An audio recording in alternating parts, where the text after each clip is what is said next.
Welcome to the Spotlight Series. I'm your host, Scott Nerney. We're live to Queesadin. We have a great show tonight. Don't forget to subscribe to our series if you haven't already. Like and share this broadcast because there's definitely information here for anyone living in Rhode Island or nearby. Scott's here from the Saltwater Anglers Association. Welcome to the Spotlight Series. Thank you very much, and thank you for having me here today. Give us a little background of yourself. Sure, absolutely. I went to the Massachusetts Maritime Academy. I graduated from there several years ago. Okay. And from there, I sailed commercially all around the world for about 5 years. After that, I quit sailing, and I began working for a town in Rhode Island, and retired from that town after 20 years of working there. And at that point, I started working for the state of Rhode Island as a contractor, teaching conservation courses through the Aquatic Resource Education Program and Hunter Education Program. Later on, I worked directly for the state of Rhode Island for the Division of Fish and Wildlife. And after about 9 years of working for the state of Rhode Island, both as a contractor and directly for the state, I found out about this opportunity with the Rhode Island Saltwater Anglers Association, and I decided it was the right time and the right decision to make the move to help them out with their current mission. So a fourth career now. Yes, yeah. Okay. It seems like you can never retire. I know that feeling. So when we say Rhode Island Saltwater Anglers Association, it's not just fishing and catching. It's all the aspects that go around what supports fishing from a sports fishing and maritime side, correct? Correct, yes, yeah, there's a lot that goes into it. The Saltwater Anglers Association started out back in 1997 with our founder, Steve Medeiros. And he started out as a club for people who enjoy saltwater fishing. And it grew tremendously, and we started taking on other duties and responsibilities and advocating at the local and state level for things like shore access rights and sensible, sustainable marine fisheries regulations. So that's what we do today. And with our membership of approximately 1,700 people, we have three different kind of parts to the Saltwater Anglers Association. We have the association itself, which is still a group of anglers who enjoy getting together and fishing recreationally. And within that kind of division, we have over 20 committees. Some of those committees are just administrative and they help run the organization, and others specialize in different types of fishing. For instance, our fly fishing committee, kayak committee, surf casting committee, who all kind of engage in those activities. So if you're someone that's looking to start out fishing, you've never been saltwater fishing before, we probably have someone within our ranks who knows about that type of fishing or can help get you started. Or likewise, if you've been someone who's been fishing for a boat forever, but you recently sold your boat, or you just were interested in, hey, I'd like to buy a kayak. What's that like? We've got a committee of people stocked with individuals who know about kayak fishing and can help get you going in that direction if that was something you were looking for. So, and also within that, aside from the fishing committees, we have our legislative committee, which does all of our advocacy work up at the State House and again locally for different shore access issues. Do you find a lot of people moving? I know a few years ago they started with a saltwater fishing license to try to help fund a lot of the activities on the bay. Do you find a lot of people over the past 5-10 years have been moving from freshwater into saltwater since it's more popular? That's a pretty good question. I don't really see it as moving from one to the other. I see a lot of people who engage in both. Okay. So a lot of people will go to the saltwater because the fish generally are bigger. And I heard a recent quote that made me laugh. I enjoy saltwater fishing because the fish that I don't catch in saltwater are much bigger than the fish I don't catch in freshwater. There you go. So, which actually kind of puts it really well. But there are a lot of great saltwater opportunities in Rhode Island. Of course, we're the ocean state, so that's fantastic. We have so much recreational opportunity out there. It's unbelievable. But we also have a lot of great freshwater opportunity as well. A lot of that, I can kind of point people towards the Aquatic Resource Education department within the Division of Fish and Wildlife for more information on freshwater fishing and different educational opportunities that they have because I'm still a volunteer with them and I still help promote their activities. But again, with the Rhode Island Saltwater Anglers, we really stick more towards the saltwater. Although you will find our members kind of dabbling in both. Yeah. Absolutely, for sure. There's times where it's too rough to go out and surf cast or be out on the boat, and that pond shielded by some trees, might be nice. Right, People right. also forget a lot of those freshwater ponds feed into the bay. For sure, yeah, and that's where all your bait fish comes from. So you talk about various dam removal projects that are going on. That's something that the Saltwater Anglers Association is part of as well.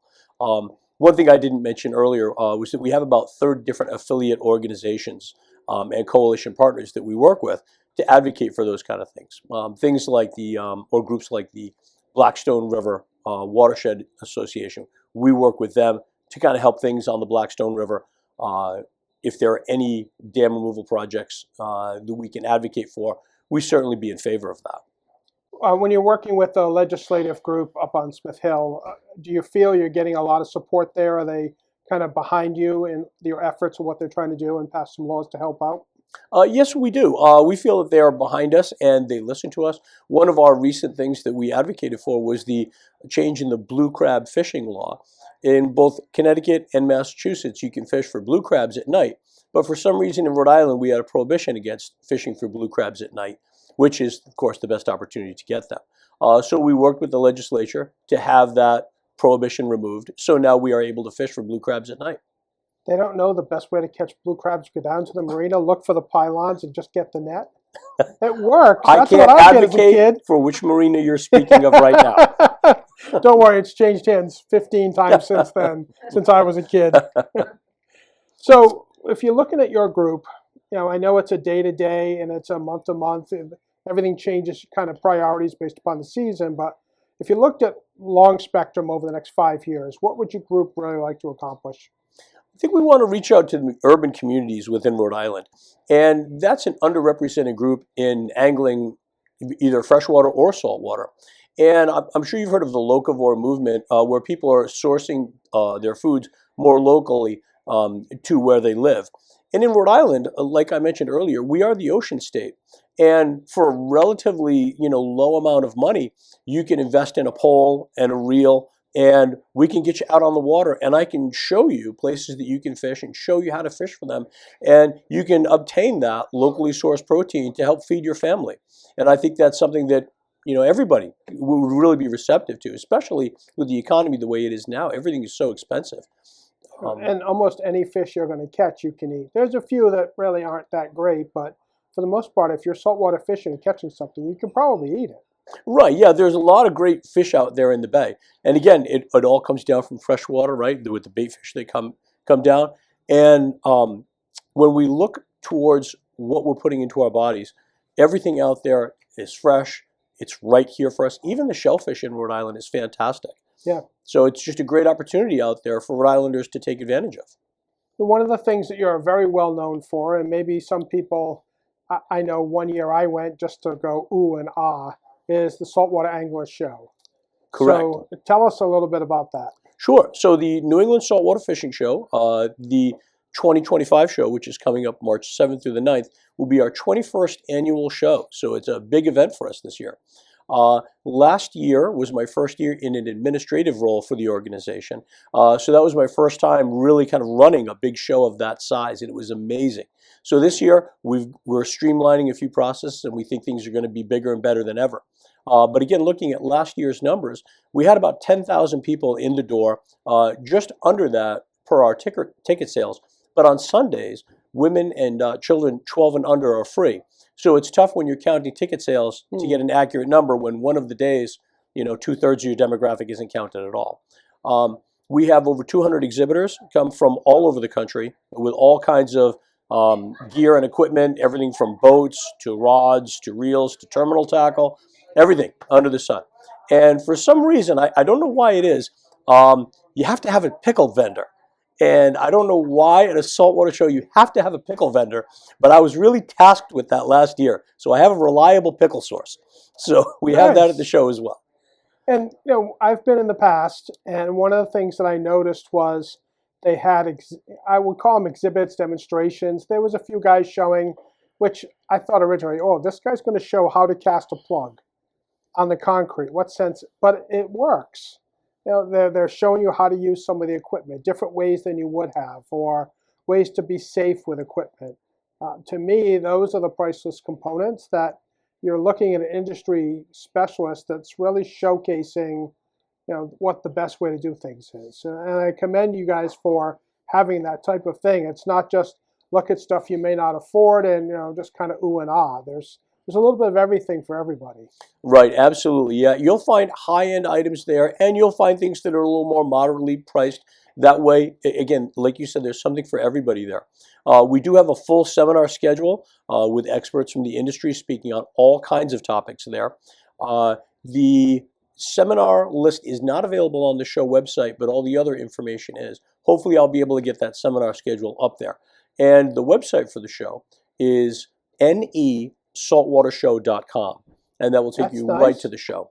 Yeah, yep. nesaltwatershow.com. Yes, yeah. I like that. And within that, if you go to the partners and exhibitors page, you can get a look at the show floor, and you can see where all the exhibitors are. So you know who's going to be there, and you can kind of plan your trip to the show. Okay, and where's it being held? It's being held at the Convention Center in Providence. Easy to get to.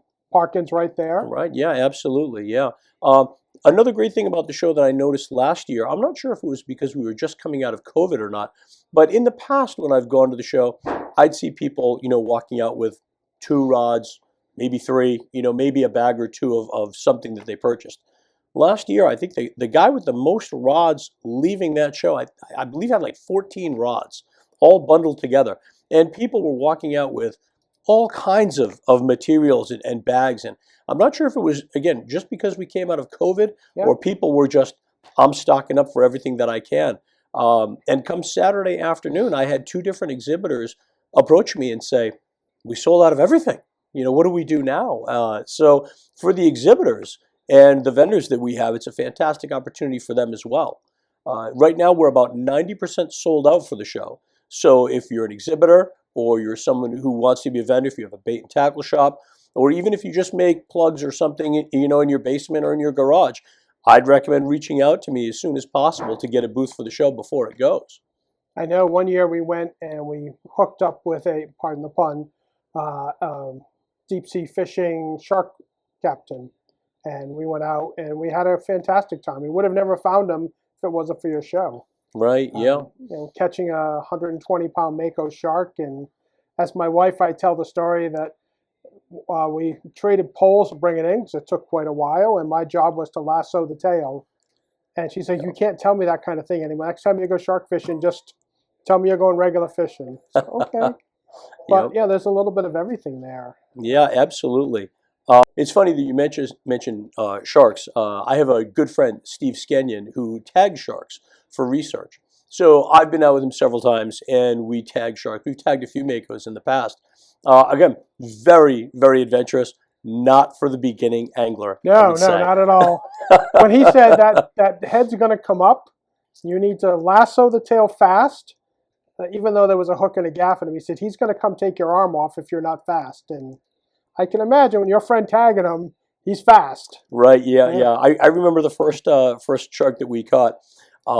There were 3 of us on the boat, and the line went off, and they said, well, who's going to reel the shark in? And I said, well, I'll bring that in.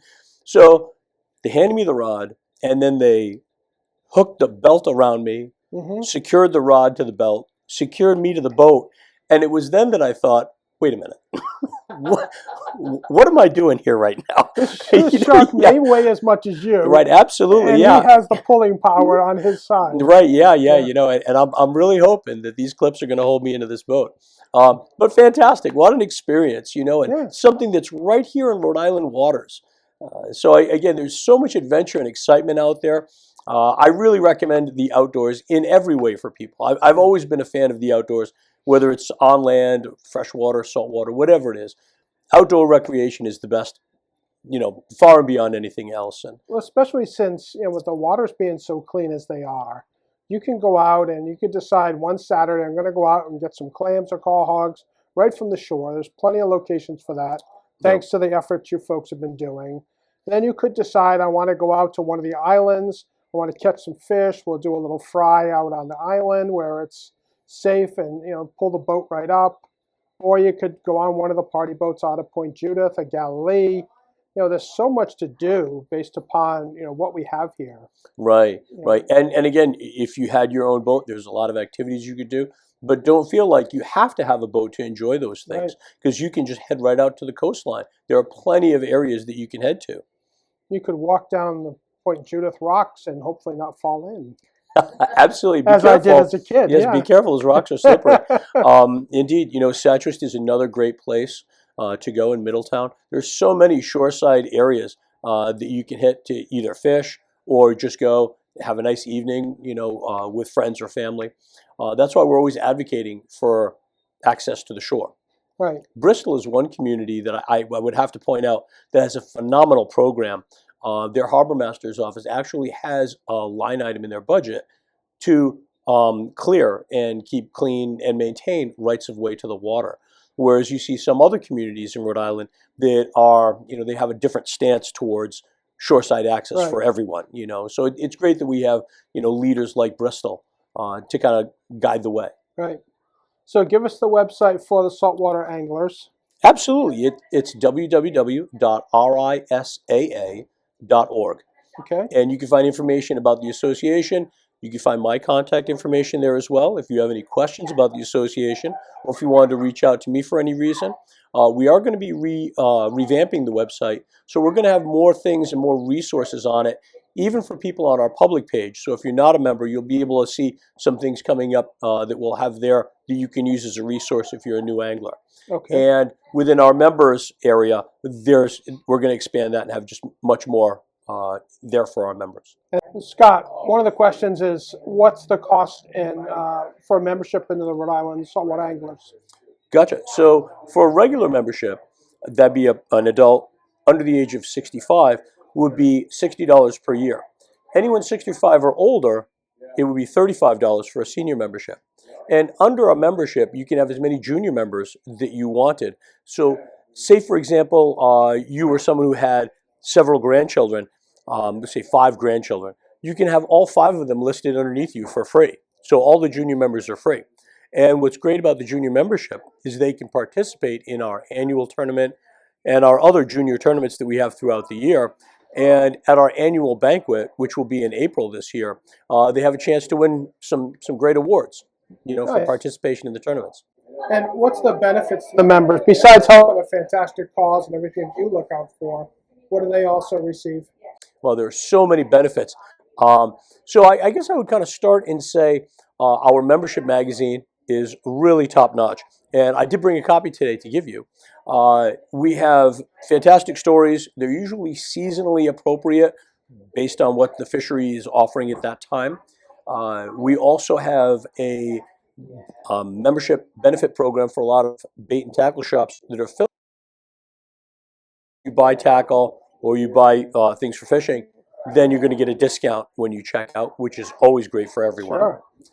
We also, again, have our legislative committee, which a lot of people really enjoy being an activist for different things. So if you wanted to head to the State House and you wanted to advocate for sustainable marine fisheries regulations, you can certainly join the team and get involved with things like that. We also have all of our different committees, which again can help you learn different types of fishing or get better at the fishing that you do. And a lot of tournaments and events that you do as well? Right, yes. So we have our big annual tournament, which is throughout the year, many species on that. And you would check your fish in at a bait and tackle shop, which is listed on our website, one of our affiliates, and then submit that for the website. So you can always check the website out, see how people are doing. If I can see, for instance, my friend Bob Andrade, if he caught a bigger bluefish than me, I know I got to get to work fishing on the bluefish. Done. Right, for sure.